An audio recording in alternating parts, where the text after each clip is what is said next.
Hi guys, welcome back to your YouTube channel. और आज हम बात करने जा रहे हैं, एक टॉपिक चल रहा है काफी ट्रेंडिंग बहुत टाइम से, जिसकी हेडलाइंस बनी हुई है 1 million Kiwis planning to leave New Zealand actively. तो इसको जी हाँ, कीवीज को बोला जाता है। जो लोग न्यूजीलैंड में रहते हैं, यहाँ के लोग हैं, उनको कीवीज बोला जाता है। और ये एक सर्वे हुआ है, बिजनेस मैनेजमेंट प्लेटफॉर्म है जिसको MYOB बोलते हैं। उन्होंने ये सर्वे कंडक्ट किया है।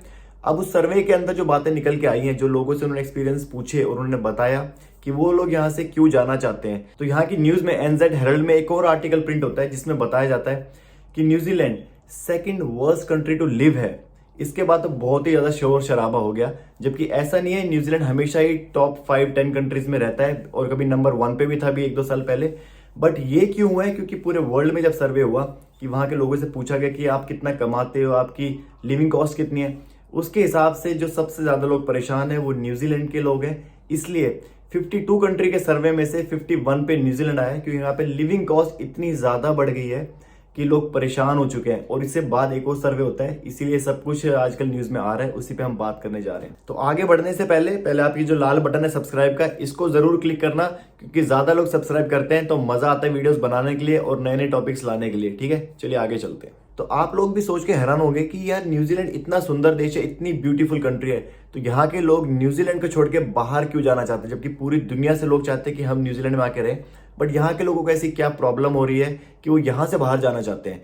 तो मैं आपको बताता हूँ। पहली चीज, उनको लगता है कि कॉस्ट ऑफ लिविंग बहुत ज्यादा हाई हो गई है। जी हाँ, कितना भी सुंदर देश हो, कितना भी अच्छा देश हो, बट अगर आपके पास अच्छी जॉब नहीं है, अच्छा आप खा पी नहीं सकते हो, अगर आपकी सारी मेहनत जितना भी आप कमा रहे हो वो रेंट में या लोन मॉर्गेजेस में जा रहा है या फिर पेट्रोल्स में जा रहा है, खाने पीने के सामान में चला जाता है और कुछ भी सेव नहीं हो पा रहा है, तो कितना भी सुंदर देश हो आप वहां पे रह नहीं पाओगे। इसलिए काफी सारे लोगों ने डिसाइड किया कि वो यहाँ से बाहर जाएंगे, जहां पर अच्छी अपॉर्चुनिटीज हो, जहां पर काम ज्यादा मिले, जहां पे सेविंग ज्यादा हो, जहां पर इकोनॉमिक सिस्टम से चल रही हो। ये सब उनका कहना है इस सर्वे के अंदर। तो इस सर्वे में 20% लोगों ने बोला है कि अगर वो ये कंट्री छोड़ के फॉर एग्जाम्पल ऑस्ट्रेलिया जाते हैं, तो अगर वो सेम जॉब अप्लाई करते हैं तो उनकी 15 से 20 हजार डॉलर इंक्रीज होएगा। जिसमें 19% लोगों ने बोला है कि अगर वो सेम रोल में वहां पर जॉब करते हैं तो 20 से 25 हजार उनकी सैलरी इंक्रीज होने वाली है। और कुछ परसेंट लोगों ने बोला है कि उनकी सैलरी 25 से 30 हजार डॉलर एनुअली इंक्रीज हो जाएगी। ये सब उन्होंने आइडियाज अपने फ्रेंड्स से बात करके लगाया, जो उनके लोग वहां पर रहते हैं, रिलेटिव्स रहते हैं।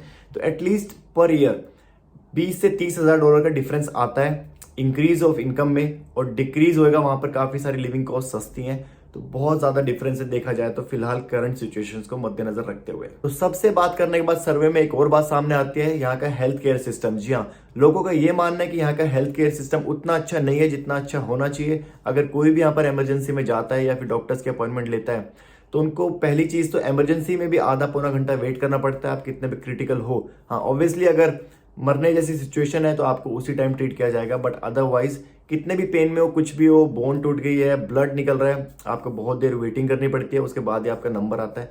अगर कोई अपॉइंटमेंट्स लेनी है किसी ऑपरेशन के लिए, ट्रीटमेंट्स के लिए, अगर आपको पब्लिक सेक्टर में हो तो आपको कई कई महीने वेट करना पड़ता है। जी हाँ, बड़ा सरप्राइजिंग है। आप सोचते होंगे कि यार न्यूजीलैंड में ऐसा कैसे हो सकता है, बट ये सच है। यहाँ पर हेल्थ केयर सिस्टम के लिए आपको बहुत बहुत महीनों की वेट करके अपॉइंटमेंट्स लेनी पड़ती है। जो तीसरा सबसे बड़ा रीजन निकल के सामने आया सर्वे में, वो है वेजेस। जी हाँ, अगर यहाँ पर वेजेस बढ़ाई जाती हैं तो उससे पहले ही यहाँ पर महंगाई बढ़ जाती है। ठीक है, जैसे ही आपकी सैलरी इंक्रीज होगी, अगर आप शॉपिंग करने जा रहे हो, पेट्रोल लेने जा रहे हो, कहीं भी जा रहे हो, आप देखोगे आपकी सैलरी जिस दिन से बढ़नी है उससे पहले ही, जब भी जो गवर्नमेंट की डेट होती है कि लेट्स से फॉर एग्जांपल 25 जुलाई से वेज रेट इंक्रीज होगा, तो उससे पहले ही आप कहीं भी जाओगे, आप देखोगे प्राइस टैग चेंज हो चुके होते हैं, प्राइस पहले से बढ़ जाते हैं। तो कोई फायदा नहीं हो रहा है वेजेस बढ़ाने का, क्योंकि इन्फ्लेशन को कंट्रोल नहीं कर पा रहे हैं ये लोग बिल्कुल भी, जिसकी वजह से लिविंग कॉस्ट बहुत ज्यादा हाई हो गई है, बहुत एक्सपेंसिव हो गया है। दिन रात लोग काम कर रहे हैं, बट फिर भी उनका सारा पैसा रेंट पे करने में, लोन मॉर्गेजेस में जा रहा है और पेट्रोल में, खाने पीने के सामान में सब निकल जाता है। सेविंग्स नहीं हो पा रही है, जिससे लोग बहुत ज्यादा परेशान है। और उससे भी बड़ी चीज है यहाँ पर हाउसिंग क्राइसिस। जी हाँ, घरों के प्राइस इतने ज्यादा हो चुके हैं, इतने कम घर हैं। फिलहाल उसको रोकने के लिए अभी बैंक्स ने रेट ऑफ इंटरेस्ट काफी हाई कर दिया है और लोन नहीं दे रहे हैं। 20% डिपॉजिट पे लोन दे रहे हैं ज्यादातर घरों पे।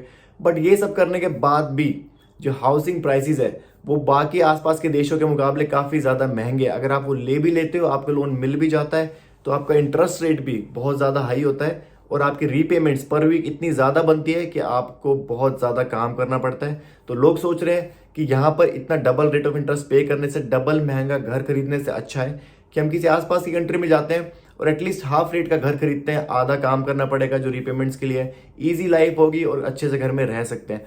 बहुत सारी कंट्रोवर्सी चल रही है, लोगों को समझ नहीं आ रहा है कि इतनी महंगाई हो क्यों रही है। ऐसा कभी भी नहीं था न्यूजीलैंड में, बहुत ही सुंदर, शांत और ब्यूटीफुल कंट्री थी, सबको यहाँ पे रहने में बहुत मजा आता था।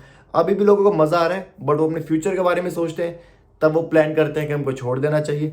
करंट सिचुएशन के हिसाब से तो लोगों को अच्छा ही लगता है, रहने में मजा आ रहा है। मैं बता दूं भाई, धूप आ रही है चेहरे पे, थोड़ा मैं अपना कैमरा साइड में कर लेता हूँ और आप लोग जुड़े रहे मेरे साथ। तो ये सब चीजें जो मैंने आपसे डिस्कस की, और जो एक चीज आती है सामने वो है लेबर शॉर्टेज। लेबर शॉर्टेज यहाँ पे बोला जाता है कि आप किसी भी फील्ड में काम करो, डजेंट मैटर कि आपको छोटा काम करना है, बड़ा काम करना है, चाहे बड़ी बड़ी कंपनीज में हो, रेस्टोरेंट बार में हो, ट्रक में हो, टैक्सीज में हो, पेट्रोल पंप्स पे काम करते हो, कुछ भी करते हो, सब जगह को एक तरीके से लेबर शॉर्टेज ही बोल रहे हैं यहाँ पर लोग, कि लोग नहीं है काम करने के लिए, लोग मिल नहीं पा रहे हैं काम करने के लिए।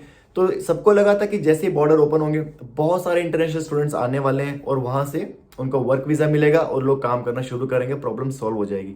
बट जो लेटेस्ट रूल आए हैं उसमें इन्होंने क्लियर कर दिया कि लेवल 4, 5, 6, 7 में जो लोग आएंगे उनको पोस्ट स्टडी वर्क वीजा नहीं मिलेगा। अगर पोस्ट स्टडी वर्क वीजा नहीं मिलेगा तो वो सिर्फ पढ़ाई करने तो यहाँ पर आएंगे नहीं। अगर सिर्फ पढ़ने ही आना है तो वो अपने देश में भी पढ़ सकते हैं, बाकी कनाडा, ऑस्ट्रेलिया जो इजी ऑप्शंस प्रोवाइड कर रहे हैं वहां भी पढ़ सकते हैं। तो यहाँ पर क्यों आएंगे? उनको बोला गया है सिर्फ ग्रीन लिस्ट में अगर 7 में आते हो, लेवल 7 में, तब आपको पोस्ट स्टडी वर्क वीजा मिलेगा, या फिर आप यहाँ पर MBA करना हो। अगर MBA करनी है तो लोग और किसी कंट्री को चूज कर लेंगे, बहुत ही कम लोग यहाँ पहुंचेंगे। तो उससे भी लोगों को लगा है कि इतने ज्यादा लोग यहाँ पर आने नहीं वाले हैं, तो प्रॉब्लम बरकरार रहेगी। तो इसकी वजह से बिजनेस ओनर्स बहुत ज्यादा परेशान है, क्योंकि उनकी प्रॉब्लम सॉल्व नहीं हो रही है। साइड में उनको टैक्स बहुत देना पड़ रहा है, काफी सारे लोग परेशान है कि यहाँ पर टैक्स इंक्रीज होता जा रहा है और उसके हिसाब से यहाँ पर इनकम नहीं है और एक्सपेंसेस बहुत ज्यादा बढ़ चुके हैं।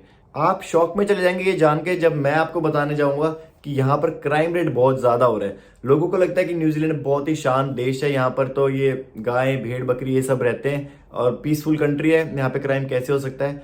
आप बिल्कुल सही सोच रहे हैं, यहाँ पर ऐसा ही था, बट कुछ टाइम से यहाँ पर बहुत ज्यादा क्राइम रेट बढ़ गया है। यहाँ पर चोरियां भी हो रही हैं, शोरूम भी तोड़े जा रहे हैं, लड़ाइयां भी हो रही हैं, गोलियां भी चल रही हैं, और ये कुछ ही टाइम में स्टार्ट हुआ है। क्यों हो रहा है, इसके पीछे रीजन क्या है वो किसी को नहीं पता। हायर अथॉरिटीज को मे भी पता हो, बट लोगों को ये बात समझ नहीं आ पा रही है क्योंकि एकदम से ऐसा क्यों होना शुरू हो गया है। तो बहुत सारे लोग यहाँ से जा रहे हैं, बट जो लोग सिटीजन है वो यहाँ से जा सकते हैं, वो ऑस्ट्रेलिया में रह सकते हैं और किसी कंट्री में रह के काम कर सकते हैं। बट जिनके पास वर्क वीजा है या रेजिडेंट वीजा है वो नहीं जा सकते हैं, उनको यहाँ पे रहना पड़ेगा। अगर जाते हैं तो उनको वहां की कंट्री के लिए वर्क वीजा लेना पड़ेगा। तो इसलिए आई थिंक वो लोग मूव नहीं होंगे। जो कीवीज हैं, सिटीजन्स हैं, वो यहाँ से जाने की ट्राई कर रहे हैं। तो गाइज, अगर आप चाहते हैं मैं किसी टॉपिक को कवर करूं, किसी टॉपिक पे आपको इन्फॉर्मेशन चाहिए, तो आप मुझे इंस्टाग्राम पे मैसेज करके बता सकते हैं। तो नेक्स्ट टाइम मैं उस टॉपिक पे वीडियो बना दूंगा जिस पे ज्यादा से ज्यादा लोग मेरे से बात करेंगे। बाकी सर्वे के बारे में आपको बता ही दिया है कि लोग क्या सोच रहे हैं, क्यों जाना चाह रहे हैं। बट मुझे लगता है कि सब लोग नहीं जाएंगे, रुक जाएंगे। कुछ ना कुछ तो गवर्नमेंट कर ही देगी इनको रोकने के लिए। तो उम्मीद करते हैं सब सही हो जाएगा। बट जल्दी मुलाकात होगी आपके साथ नई वीडियो के साथ। तब तक के लिए चैनल को सब्सक्राइब जरूर कर देना भाइयों, भूलना मत। सब्सक्राइब होता है तभी मजा आता है नई वीडियो बनाने के लिए। तब तक के लिए सबको राम राम।